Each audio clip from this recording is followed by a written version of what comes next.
Hi friends, இன்றைக்கி நல்லா ஹெல்த்தியான சுவையான டின்னர் ரெசிபீஸ் வந்து 2 வகையான டின்னர் ரெசிபீஸ் பார்க்க போகிறோம்.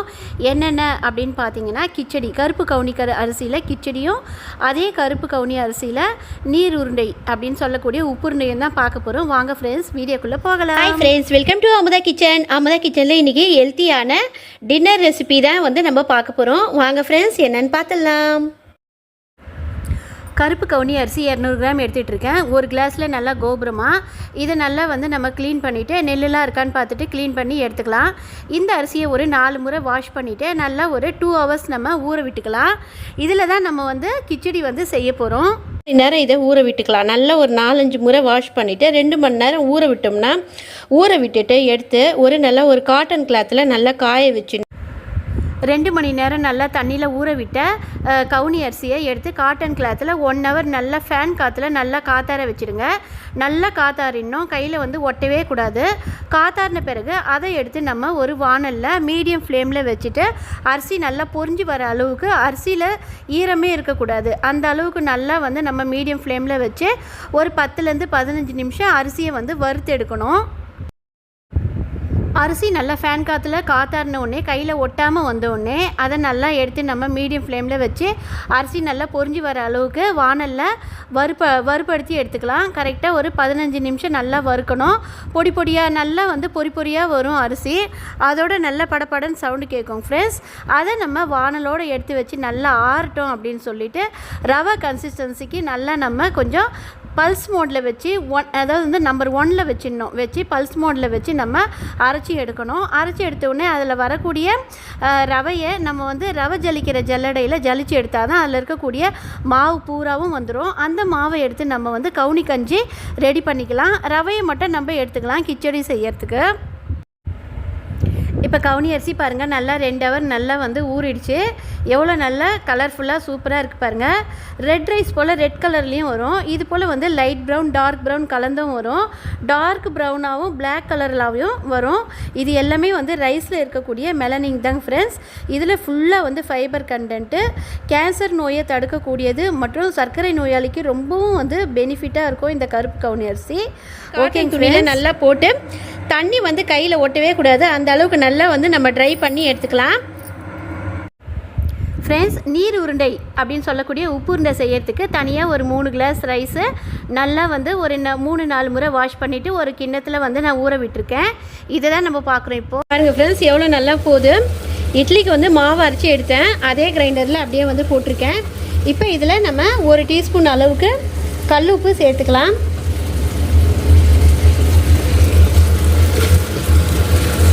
நம்ம கூடவே வந்து உப்பு சேர்க்கறதுனால பத்தலைன்னா நம்ம அப்புறமா வந்து கொஞ்சமாக சேர்த்துக்கலாம். நீர் உருண்டைக்கு நல்லா கரகரப்பாக இது போல் வந்து கிரைண்டரில் அரைச்சி எடுத்து செஞ்சு பாருங்கள், சூப்பராக இருக்கும். ஃப்ரெண்ட்ஸ், இங்கே பாருங்கள், கருப்பு கவுனி அரிசி நீர் உருண்டைக்கு நல்லா வந்து கொரப்பாக இது போல் இருக்கணும். எவ்வளோ வந்து கொரப்பாக இருக்குது பாருங்கள். ரொம்ப மழைன்னு இருந்தால் கொஞ்சம் வந்து அப்படியே உதிரியாக வந்து வராது. இது போல் நல்லா வந்து கொஞ்சம் கொரப்பாக இருந்தால் தான் நல்லாயிருக்குங்க ஃப்ரெண்ட்ஸ். இது கரெக்டாக வந்து மசிஞ்சு வரத்துக்கு 3 ஹவர்ஸ் நல்லா ஊறினதுனால 10 நிமிஷத்தில் சூப்பராக வந்து கிரைண்டரில் மசிஞ்சு வந்துச்சு. மிக்சியில் விட கிரைண்டரில் அரைச்சி எடுத்தோம்னா நமக்கு வந்து வேலை. நீர் உருண்டைக்கு மாவு வந்து ரெடியாக இருக்குது. உப்பு கொஞ்சம் கம்மியாக இருந்தது, உப்பு போட்டு நல்லா மிக்ஸ் பண்ணி வச்சுருக்கேன் ஃப்ரெண்ட்ஸ். இதுக்கு தேவையான பொருட்கள் வெங்காயம், பச்சை மிளகாய், கருவேப்பிலை, அவ்வளோதான். இந்த கரெக்டாக இந்த 3 கிளாஸுக்கு நம்ம வந்து எவ்வளோ வெங்காயம் எடுக்கணும்னா, ஒரு மீடியம் சைஸ் வெங்காயம் 3 எடுத்து நல்லா பொடியாக கட் பண்ணி எடுத்துக்கலாம். 4லேருந்து 5 பச்சை மிளகாய், கருவேப்பிலை ஒரு கைப்பிடி அளவு எடுத்து கட் பண்ணி எடுத்துக்கலாம். தாளிக்க கடுகு, உளுத்தம்பருப்பு, கடலப்பருப்பு, வட்டல் மிளகாய் ஒரு 4லேருந்து 5. ஓகேங்க ஃப்ரெண்ட்ஸ், இப்போ நம்ம கிச்சடி எப்படி செய்யறது அப்படின்னு அரிசி வந்து பாருங்கள், கையில் ஒட்டவே இல்லை. நல்லா 1 ஹவர் நல்லா ஃபேன் காற்றுல ஆற விட்டுட்டேன். இது போல் நல்லா காஞ்சி நல்லா பலன்னு வந்துருச்சு. நமக்கு எவ்வளோ சூப்பராக இருக்குது பாருங்கள். இப்போ இதை ஒரு வானலில் வந்து மாற்றிக்கலாம். வானலில் இது போல் மாற்றிட்டு மீடியம் ஃப்ளேமில் வச்சுட்டு நல்லா அரிசி வந்து கொஞ்சம் படப்படன்னு வந்து பொரிஞ்சு வரணும். அந்த அளவுக்கு நல்லா வந்து சூடேறி வரணும். சூடேறி வந்தவுடனே நல்லா ஆற விட்டுட்டு நல்லா ரவை கன்சிஸ்டன்சிக்கு நம்ம மிக்சியில் பல்ஸ் மோடில் வச்சு பொறுமையாக நம்ம அரைச்சி எடுக்கணும் ஃப்ரெண்ட்ஸ். இப்போ இந்த கருப்பு கவுனி அரிசி கரெக்டாக 15 நிமிஷம் மீடியம் ஃப்ளேமில் வச்சுட்டு நல்லா வறுக்கலாம். நல்லா அரிசி வந்து வறுபட்டுடுச்சு அப்படின்னு சொன்னாக்கா படப்படன்னு சவுண்டு கேட்கும். பொரி அரிசி போல் நல்லா வந்து வெள்ளையாக அரிசியானது அப்படியே வந்து உடஞ்சி வரும். நல்லாவே பொரிஞ்சு வந்தோடனே நம்ம வந்து ஸ்டவ் ஆஃப் பண்ணிவிட்டு நல்லா ஆற விட்டு எடுத்துக்கலாம். இது பாருங்கள் நல்லா வந்து ஒயிட்டாக வந்து நல்லா பொரிஞ்சு வருது பாருங்கள், அருமையாக சவுண்டும் கேட்குது பாருங்கள் நல்லா. இப்போ நல்லா ஆற விட்ட கருப்பு கவுனி அரிசி, வறுத்து ஆற விட்ட கருப்பு கவுனி அரிசியை நம்ம நல்லா வந்து பல்ஸ் மோடில் வச்சு கொஞ்சமாக ஆன் ஆஃப் பண்ணி பல்ஸ் மோடில் வச்சு நம்ம ரவை கன்சிஸ்டன்சிக்கு எடுத்துக்கலாம். எடுத்து இதை வந்து ஜலிச்சிடணும். ஜலிச்சு இதில் மாவு வரும் பாருங்கள், அதை ஜலிச்சு அந்த மாவெல்லாம் நம்ம ரிமூவ் பண்ணி வச்சிட்டோம்னா கஞ்சி செய்யும்போது அந்த மாவை பயன்படுத்திக்கலாம். மாவை வந்து இதோடு சேர்த்து போடக்கூடாது. ஃப்ரெண்ட்ஸ் இப்போ பாருங்கள், இது வந்து 1ஆம் நம்பர்லேயே வச்சு நான் நல்லா இது போல் அரைச்சி எடுத்துக்கிட்டேன். இப்போ இதை ஜலிச்சோம்னா இதில் இருக்கக்கூடிய மாவு பூராவும் வந்துடும். இதை வந்து ரொம்ப வந்து மாவு ஜலிக்கிற ஜல்லடையில் நம்ம போடக்கூடாது. ரவை ஜலிக்கிற ஜல்லடையில் போட்டால் தான் நமக்கு சரியான ரவை வந்து கிடைக்கும். மாவு மட்டும் லைட்டாக வந்து நமக்கு வந்துடும். ஃப்ரெண்ட்ஸ் இப்போ நான் ஜலிக்கும் போது உங்களுக்கு நான் காட்டுறேன். நம்பர் 1லேயே தான் வச்சு பல்ஸ் மோடில் வச்சு நான் 2-3 வாட்டி வந்து ஆன் ஆஃப் பண்ணி எடுத்தேன். 2-3க்கு நம்ம போவேன்னா ரொம்ப வந்து மாவு ஆகிடும். இது பாருங்கள், இது வந்து மாவு ஜலிக்கிற ஜல்லடை எவ்வளோ நைஸாக இருக்குது கண்கள். இது வந்து பாருங்கள் கொஞ்சம் பெருசாக இருக்கும். இது பாருங்கள், இது அதை விட இன்னும் கொஞ்சம் சின்னதாக இருக்கும். இதையும் நம்ம யூஸ் பண்ணக்கூடாது, மாவு ஜலிக்கிற ஜல்லடையும் யூஸ் பண்ணக்கூடாது. இது நம்ம யூஸ் பண்ணிக்கணும். இதை ரிமூவ் பண்ணிவிட்டு இதை வந்து போட்டுக்கலாம். இதில் தான் ரவையெல்லாம் கரெக்டாக நின்றுடுச்சுன்னா மாவு வந்து கொஞ்சம் வந்து நைஸாக இருக்கட்டும், இதில் வந்துடும் கீழே. இப்போ பாருங்கள், இதில் வந்து மாவு பூராவும் வந்துடுச்சு. இந்த மாவு நம்ம கவுனி அரிசியில் கஞ்சி செய்யறதுக்கு நம்ம வச்சுக்கலாம். இதை வறுத்து வைக்கிறதுனால நமக்கு வந்து கெடவே கெடாது. இப்போ இது பாருங்கள், இதில் வந்து கொஞ்சம் பாதி அரிசியுமா கால் அரிசி இப்படி இருக்குது. இதை வச்சு நம்ம வந்து கிச்சடி செஞ்சுக்கலாம். இதே இன்னொரு வாட்டி வந்து நம்ம ஜாரில் போட்டோம்னா இன்னும் மாவாயிடும். அதனால் இதை அப்படியே எடுத்துக்கலாம். இது எத்தனை கப்பு வருதோ அதுக்கேற்ற போல் தண்ணி வந்து மெஷர்மெண்ட்டு நம்ம வச்சுக்கலாம். ஃப்ரெண்ட்ஸ் இப்போ பாருங்கள், இந்த ஜலிச்சு எடுத்த இந்த கருப்பு கவுனி அரிசி வந்து நல்லா கொஞ்சம் நொய்யும் ரவையும் கலந்த மாதிரி இருக்குது. இப்போ இது கரெக்டாக 1/2 கப்பு வந்திருக்கு எனக்கு. இதுக்கு எவ்வளோ நம்ம தண்ணி எடுக்கணும் அப்படின்னு பார்த்தீங்கன்னா 3 கப்பு தண்ணி எடுத்துக்கிட்டோம்னா சரியாக இருக்கும். உப்புமாவாக இருந்தாலும் இதே போல் வந்து கொஞ்சம் ரவையும் நொய்யும் கலந்த மாதிரி தான் வரும். இதே அளவு நம்ம எடுத்துக்கலாம். இப்போ இந்த கிச்சடிக்கு தேவையான பொருட்கள் எல்லாம் வந்து ரெடி பண்ணி கொண்டு வந்துடுறேன். கருப்பு கவுனி அரிசியில் செய்யக்கூடிய கிச்சடிக்கு தேவையானது குடமிளகாய் வந்து 1 கட் பண்ணி வச்சுருக்கேன். சின்ன சைஸ் கேரட் வந்து 1 பொடியாக கட் பண்ணி வச்சுருக்கேன். மீடியம் சைஸ் உருளைக்கிழங்கு 1, புதினா கொஞ்சமாக எடுத்துகிட்ருக்கேன். 4லேருந்து 5 பச்சை மிளகாய் கட் பண்ணி எடுத்துகிட்ருக்கேன். மீடியம் சைஸ் தக்காளி 1, மீடியம் சைஸ் வெங்காயம் 2, 10லேருந்து 12 பல்லு பூண்டு. தாளிக்க இந்த மசாலா பொருட்கள் எல்லாம் எடுத்துக்கலாம். பிரிஞ்சி இலை 1, 1/2 டீஸ்பூன் சோம்பு, அதே போல் நட்சத்திரப்பூ, கல்பாசி, பட்டை, 1 லவங்கப்பூ. தாளிக்கிறதுக்கு கடுகு, உளுத்தம்பருப்பு, கடலைப்பருப்பு, சீரகம் கொஞ்சமாக எடுத்துக்கலாம். 1/4 டீஸ்பூனு. முதல்ல வந்து மசாலா பொருள் போட்டுக்கலாம். எண்ணெய் நல்லா வந்து காஞ்சிடுச்சு. இப்போ நம்ம கடுகு, உளுத்தம்பருப்பு சேர்த்துக்கலாம். பருப்பு நல்லா செவந்ததும் நம்ம வச்சுருக்கக்கூடிய வெங்காயம், பூண்டு, பச்சை மிளகாய், தக்காளியை வந்து சேர்த்துக்கலாம். வெங்காயம் கொஞ்சம் லைட் ரோஸாக வதங்கினோடனே தக்காளி, நம்ம கட் பண்ணி வச்சுருக்கக்கூடிய காய்கள் எல்லாத்தையும் சேர்த்துக்கலாம். இதோட கல் உப்பு 1/2 டீஸ்பூன் சேர்த்துக்கலாம். நல்லா டக்குன்னு நமக்கு வெங்காயம், காய்கள் எல்லாமே நல்லா நமக்கு வதங்கி வரும். இப்போ பாருங்கள், நம்ம சேர்த்த வெங்காயம், வெஜிடபிள்ஸ் எல்லாமே நல்லா வதங்கிடுச்சு. இப்போ இதில் வந்து 1/2 கப்பு ரவை எடுத்தோம் இல்லையா, இதுக்கு இப்போ 3 கப்பு தண்ணி நம்ம சேர்த்துக்கலாம். 1/2 கப்பு ரவைக்கு 3 கப்பு தண்ணி ஃபுல்லாக எடுத்துக்கலாம். நல்லா வழியாக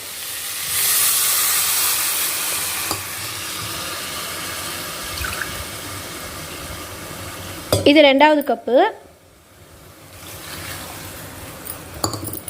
3வது கப்பு சேர்த்துக்கலாம். கொஞ்சம் கப்பு எடுத்துட்டேன் ஃபுல்லாக. இதையும் சேர்த்துக்கலாம். இப்போ நம்ம இதில் போட வேண்டியது வந்து உப்பு வந்து நம்ம பார்த்து போட்டுக்கலாம். சால்ட்டு, மஞ்சத்தூள் போடணும். தண்ணி நல்லா கொதிச்ச உடனே நம்ம ரெடியாக வச்சுருக்கக்கூடிய கவுனி அரிசியோட ரவையை நம்ம சேர்த்துக்கலாம். 1/4 டீஸ்பூனுக்கும் கொஞ்சம் குறைவாக மஞ்சள் தூள் சேர்த்துருக்கேன். உங்கள் கையில் என்ன வெஜிடபிள்ஸ் இருக்கோ அதை போட்டு செய்யுங்க. ரொம்ப நல்ல சத்தான இது டின்னர் ரெசிபி. இப்போ பாருங்கள், கிச்சடிக்கு நல்லாவே வந்து தண்ணி கொதிக்குது. இந்த ரவையை நம்ம வந்து போடலாம். கட்டி தட்டாது, அப்படியே நம்ம போட்டு மீடியம் ஃப்ளேமில் வச்சு விட்டுடலாம். ரவையை சேர்த்துட்டு ஒரு 5 நிமிஷம் நல்லா கொதிக்கட்டும். 5 நிமிஷம் கொதித்ததுக்கப்புறமா நம்ம மீடியம் ஃப்ளேமுக்கு கொஞ்சம் கம்மியாக வச்சுட்டு தட்டு போட்டு நம்ம மூடிடலாம்.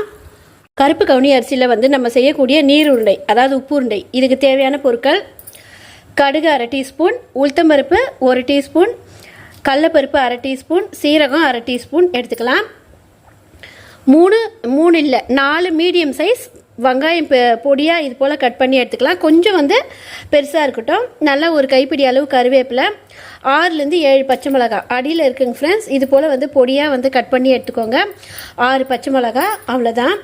இதை நல்லா வந்து இந்த பருப்பு நல்லா செவந்து வரட்டும் அப்படின்னு சொல்லிவிட்டு இந்த வெங்காயம் கருவேப்பிலை பச்சை மிளகாய் போட்டு நல்லா ஒரு லைட் பிங்காக ஆனோடனே உடனே நம்ம மாவை சேர்த்து நல்ல ஒரு சாஃப்டான கன்சிஸ்டன்சி, அதாவது வந்து உருண்டை பிடிக்கிற அளவுக்கு நம்ம வந்து எடுத்து நம்ம நல்லாவே வந்து இட்லி குண்டானில் வேக வச்சு எடுத்துக்கலாம்.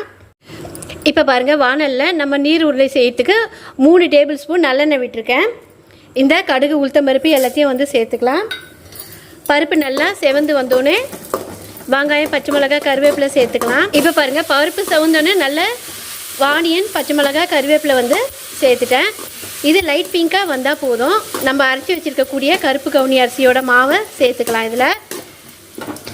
இது நல்லா கரெக்டாக நமக்கு கிச்சடி ஒரு 5 நிமிஷம் நான் கலந்து விட்டுட்டு மீடியமில் வச்சுருக்கேன். இப்போ எடுத்து பார்க்கலாம். இப்போ வச்சு கரெக்டாக 5 நிமிஷம் ஆகிருக்கு. மூடி போட்டு விட்டு இப்போ பாருங்கள், வச்சு கரெக்டாக ஒரு 5 நிமிஷம் ஆகுது. நமக்கு ரவெல்லாம் எந்த அளவுக்கு வெந்து வந்திருக்கு பாருங்கள், அருமையாக. நம்ம வந்து வறுத்து இது மாதிரி செய்கிறது மூலமாக நமக்கு வந்து குயிக்காகவும் நமக்கு ஒரு நல்ல டேஸ்டான ஒரு கிச்சடி வந்து நம்ம செய்யலாம். ஹெல்த்தியான டேஸ்டான கிச்சடி. இப்போ நான் ஹை ஃப்ளேமில் தான் வச்சுருக்கேன். இப்போ பாருங்கள், மாவு சேர்த்தோன்னே வந்து எந்த அளவுக்கு வந்து சூப்பராக இருக்குது பாருங்கள். நமக்கு நல்லா வந்து நம்ம உருண்டை பிடிக்கிற அளவுக்கு நம்ம ஹை ஃப்ளேமில் வச்சு நல்லா வந்து கிளறி கொடுத்து இறக்கிக்கலாம். நமக்கு கிச்சடி பாருங்கள், கிச்சடி சூப்பராக ரெடி ஆயிடுச்சு. இன்னும் கரெக்டாக ஒரு 5 நிமிஷத்தில் நமக்கு சுவையான ஹெல்த்தியான கருப்பு கவுனி அரிசியில் கிச்சடி நமக்கு கவுனி அரிசி நீர் உருண்டை வந்து மாவு வந்து இந்த கன்சிஸ்டன்சியில் இருந்தால் போதுங்க ஃப்ரெண்ட்ஸ். நம்ம வந்து கையில் வந்து எண்ணெயை தொட்டுட்டு உருண்டிடலாம். ஃபேன் காற்றுல வச்சுட்டோம்னா இன்னும் நல்லாவே வந்து நமக்கு ஆறி வந்துடும். ஃப்ரெண்ட்ஸ், கருப்பு கவுனி அரிசியில் நமக்கு கிச்சடி சுவையான ஆரோக்கியமான கிச்சடி ரெடி ஆகிடுச்சு பாருங்கள். எவ்வளோ சூப்பராக இருக்கு பாருங்கள். கரெக்டாக இன்னும் 2 நிமிஷம் தான் நம்ம இறக்கிக்கலாம். இறக்கிறதுக்கு முன்னாடி 1 டீஸ்பூன் நல்லெண்ணெய், அப்படி இல்லைன்னா நம்ம கல்லெண்ணெய் வந்து சேர்த்துக்கலாம். நெய் சேர்க்கணுன்ட்டு விருப்பப்படுறவங்க ஒரு டீஸ்பூன் நெய் வந்து ஆட் பண்ணிக்கோங்க. வாசனையாக கமகமன்னு நல்லா சூப்பராக இருக்கும். நீர் உருண்டைக்கு இட்லி குண்டானும் வச்சுருக்கேன். நல்லா சுவையான கருப்பு கவுனி அரிசியில் நமக்கு கிச்சடி ரெடி ஆயிடுச்சு. கரெக்டாக 1 டேபிள் ஸ்பூன் நல்லெண்ணெய் விட்டுருக்கேன். இறக்கிக்கலாம். இப்போ எவ்வளோ வந்து அருமையாக இருக்குது பாருங்கள். தலைன்னு கருப்பு கவுனி அரிசியில் கிச்சடி பாருங்கள். நமக்கு அருமையான கருப்பு கவுனி அரிசியில் கிச்சடியும் நீர் உருண்டையும் ரெடி ஆயிடுச்சு. எவ்வளோ வந்து சூப்பராக இருக்குது பாருங்கள். இப்போ நீர் உருண்டை வந்து எந்த அளவுக்கு சாஃப்டாக இருக்குது உங்களுக்கு காட்டுறேன். சூடாக இருக்குது நல்லாவே. எவ்வளோ வந்து சாஃப்டாக இருக்குது பாருங்கள் ஃப்ரெண்ட்ஸ்.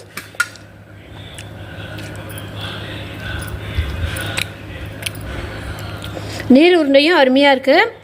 ஓகேங்க ஃப்ரெண்ட்ஸ், இந்த வீடியோ உங்களுக்கு பிடிச்சிருந்தா லைக் பண்ணுங்கள், ஷேர் பண்ணுங்கள், மறக்காமல் சப்ஸ்கிரைப் பண்ணிவிட்டு பெல் ஐக்கானையும் தட்டி விட்டுருங்க. அதோட ஆல் என்ற ஆப்ஷனையும் தட்ட மறக்காதீங்க. நாங்கள் டெய்லியும் போடுற வீடியோ உங்களுக்கு நோட்டிஃபிகேஷனில் வரும் ஃப்ரெண்ட்ஸ். பாய், தேங்க்யூ.